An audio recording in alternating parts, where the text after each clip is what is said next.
going on, everyone? Jason here, and I'm going to do something a little bit different today. I'm going to go ahead and explain my method on how I play on creative. It's partly my hope that my method could actually be adopted into your gameplay experience and perhaps improve the quality of life in your own games. Now, my method is really straightforward. I call it mimic crafting. And mimic crafting is pretty much what it sounds like. You're going to craft something of equivalent value and then replace that said item with something from the creative menu that you normally cannot craft or buy at a trader. And that's basically the reason why I play the way I do now, since we never got the painting system. And as a builder in this game, I like creating something that's visually aesthetically pleasing. I don't want all my bases just to be a dull gray concrete block. So this is basically my way around the issues being on console. Now, the biggest thing to note is my method does not compromise the actual gameplay experience. You're still going to have to grind for resources. You're still going to be spending those resources. And you're going to play the game legitly as you normally have. If you are kind of hesitant and worried that you're going to cheat, I thought the same thing. But in truth, if you really do enjoy 7 Days to Die as much as I do on console, and you enjoy the entire experience, the creative menu is actually an afterthought, and you're not even going to really think about it until you're actually going to utilize it. Now, if you're the type of player that plays on creative mode in games, and you enjoy it, then by all means continue on. But this video is definitely going to be geared toward other like-minded individuals as myself that want to play the game legitly, but have access to some of these blocks. Now, the first thing I would highly recommend if you're sticking around, definitely create yourself a new game, be it on private or local, because you want a sandbox environment. This is so you can pull things out of the creative menu freely, place them on the ground, test them out, see if you like them or not, because there are a lot of items. Which brings to number 2. Get yourself a piece of paper and something to write with, because you're going to easily forget what you see when you scroll through it, and it's better to have a reference point when you go back. Now, once you do all that, what you'll do is actually pull up the creative menu. Now, in the all items, you're not really going to mess with anything in here. This is all your weapons, gun parts, tools, ammunition, etc. But I will point this out just for somewhat of a visual of you can see where there were certain assets in this game that were eventually going to be implemented. It just never happened. Now, the first one being the Zombie University football helmet. Now, we don't have footballers in our game, but there's the asset for that. The running shoes, which you normally see on the cheerleaders. There's even a cigar, and there's actually 2 sets of the strong glasses and nerdy glasses. There's an actual white jacket. There's even a college jacket, a black jacket, black golf pants, and black golf boots. And again, something that would have been in the game had we had updates. But what you're really going to be looking at is the all blocks. And there's 18 pages to go through.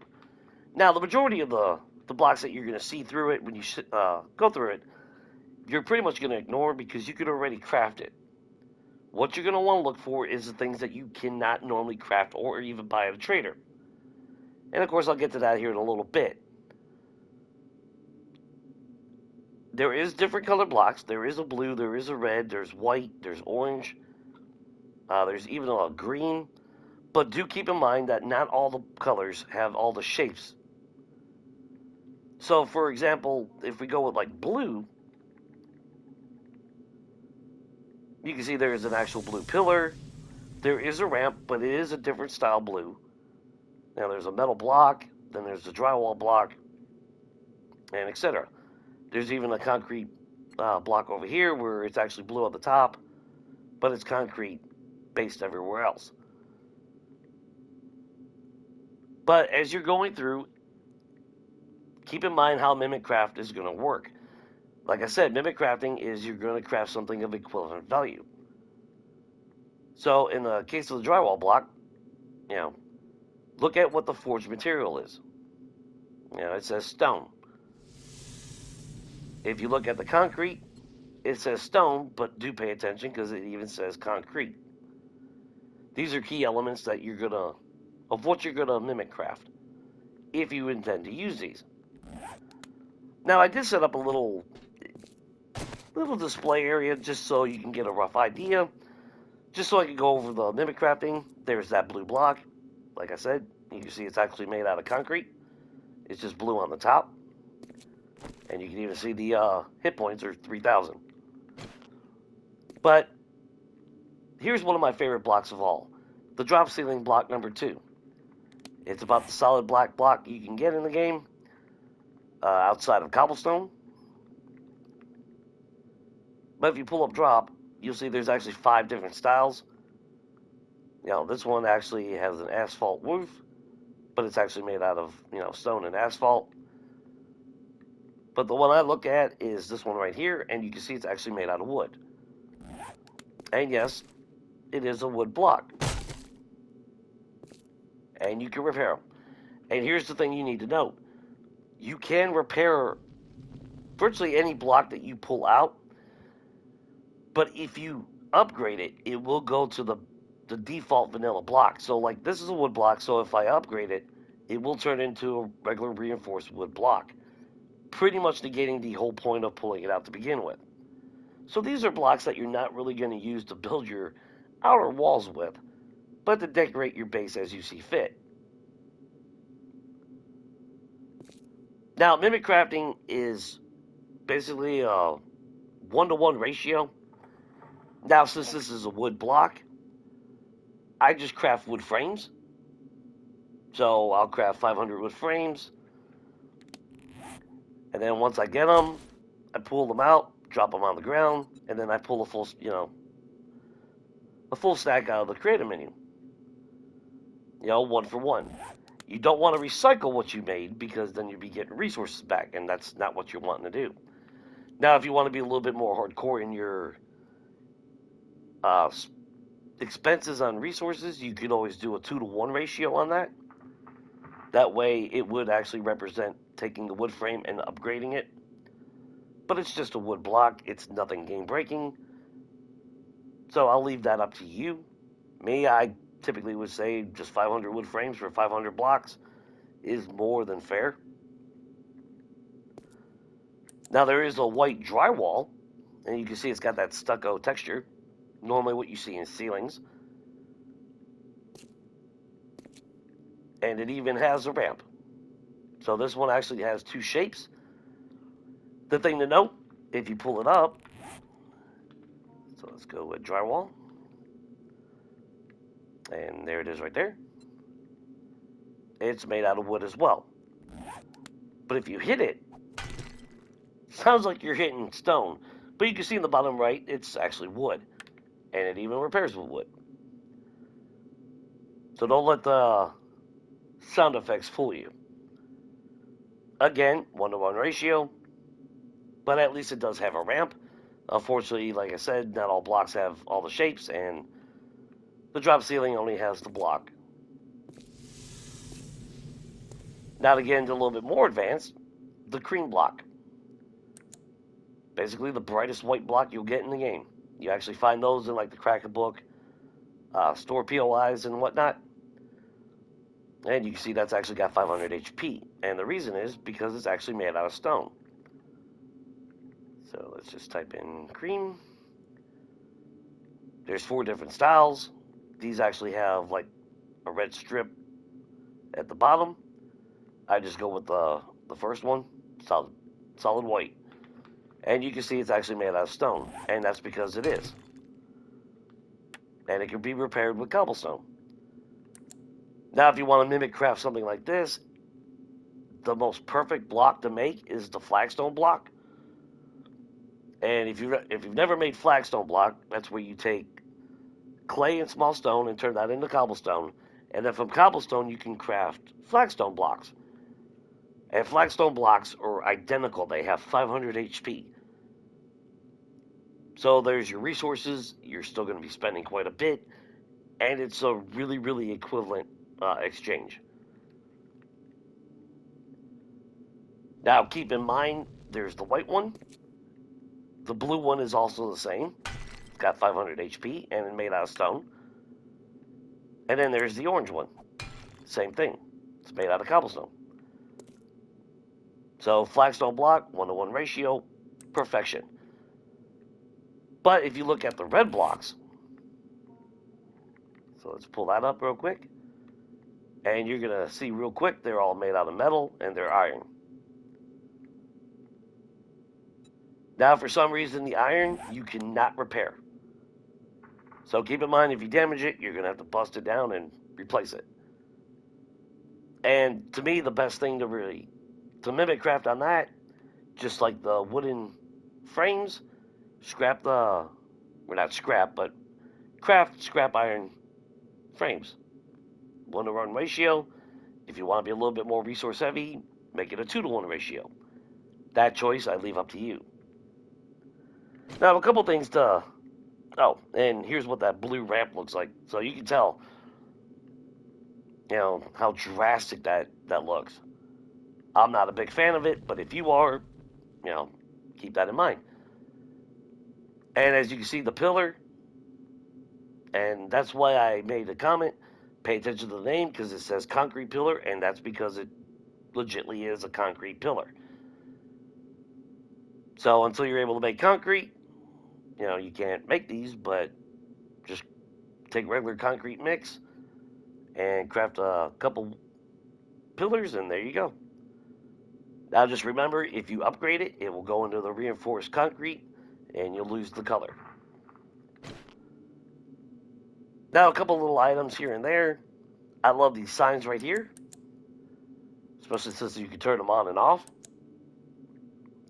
I like little novelty things like that. These are really easy. Go to a workbench, and you're going to want to look at lights. Now, the most logical one to use is actually the very first ceiling light.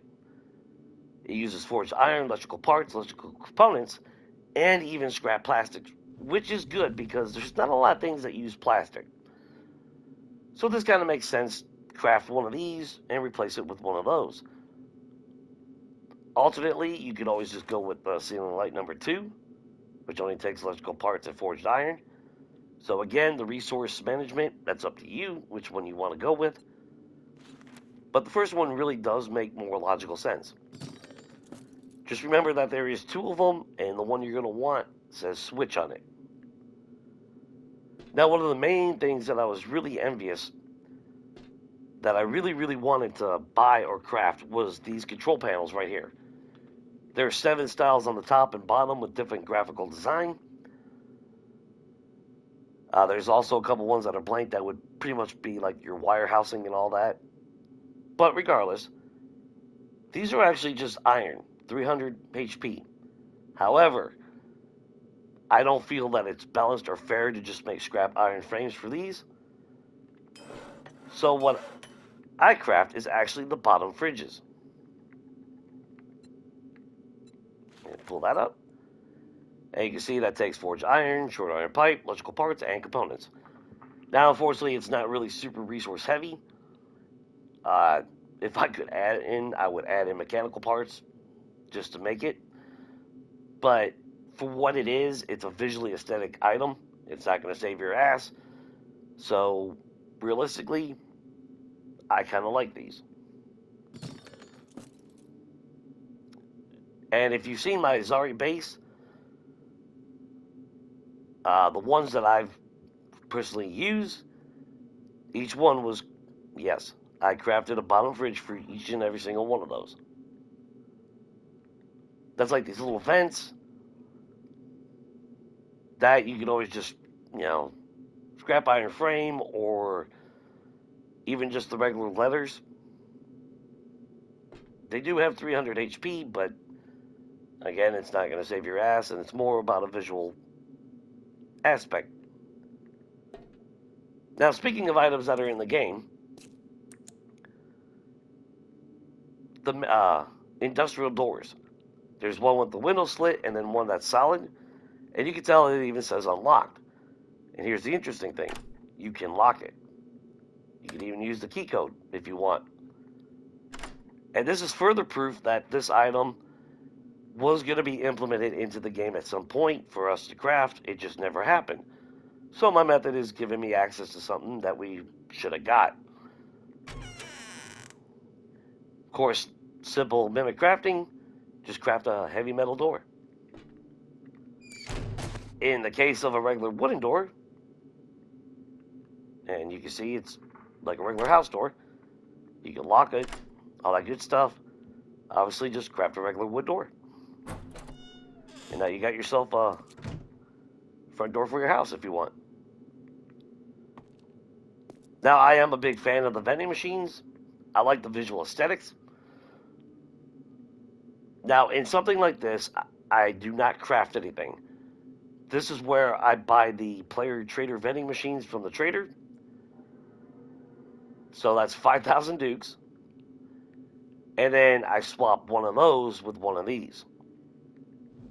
And the reason is because I like that modern feel to my base. And the interesting part is they actually do function just like the ones that you find out in the world. So their stock will change. You'll need dukes to use them. So yeah, that one definitely got to buy from a trader. Now, in the case of certain items that you can find at a trader, but can be a pain in the ass to get enough to fulfill what you need. In one case, you got like the bar stool and the bookcases.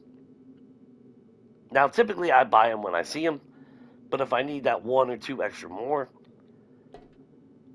this is where I mimic craft something that's logical. Now, in the case of the bar stool, you could go with a regular chair, but realistically, the office chair is actually the better choice, mostly because you do have a leather seat, and most bar stools do pivot or swivel, so it kind of makes sense to use an office chair. In the case of the bookcases, the real interesting item is craft nightstands. Nightstands have the exact same number of storage spots. The only difference, the visual aesthetic.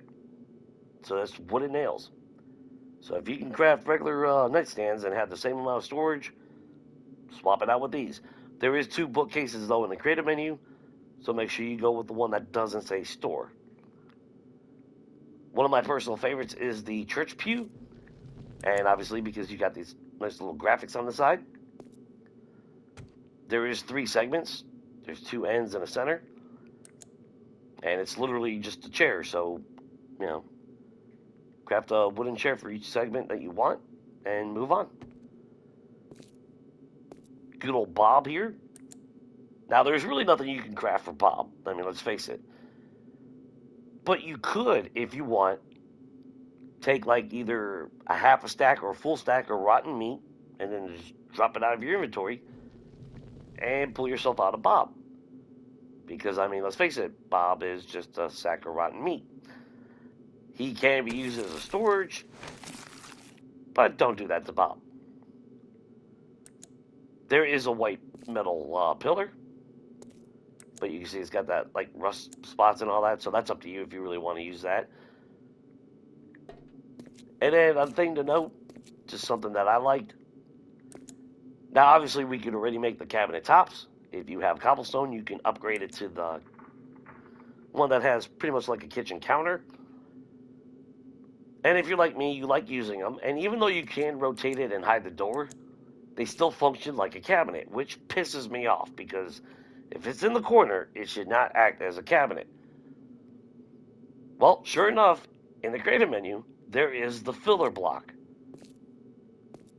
And it does have one with and one without the countertop on the top, so you can use both styles if you want. And as you can see, they are not a cabinet. So this, to me, was one of my most favorite items that I ever found, just for that simple functionality of not acting like a cabinet. Because that does kind of piss me off that you can, you know, You can rotate it, but it still acts like a cabinet. And pretty much that's really it. I mean, like I said, try to find something that's balanced. If you find an item that I didn't list here, pay attention to what the material's made out of, and then just logically use something that you can craft that makes sense, and then replace it. And like I said, make sure you pull it out of your inventory and just drop it. Now you could, if you really, really want to as well, you can take it and put it in this menu if you have an open spot, because it will automatically delete it, so you don't even have to worry about it being on the ground anywhere. But that's up to you. And yeah, I mean, it's pretty much a straightforward method. It's really easy to adapt to. Like I said, you still play legitly. You still got to get your clay. You still got to get your stone, your electrical parts, and all that wonderful stuff that makes this game as enjoyable, that we love as much as we love it. But this just adds that little bit of flavor to creating your bases, if you're into that, like me. So really, if you have any comments or questions, do feel free to leave them below. I will gladly get back to you. And I hope this actually improves your gameplay as much as it did for me. So with that, take it easy, everybody. And I'm going to go ahead and jump off this.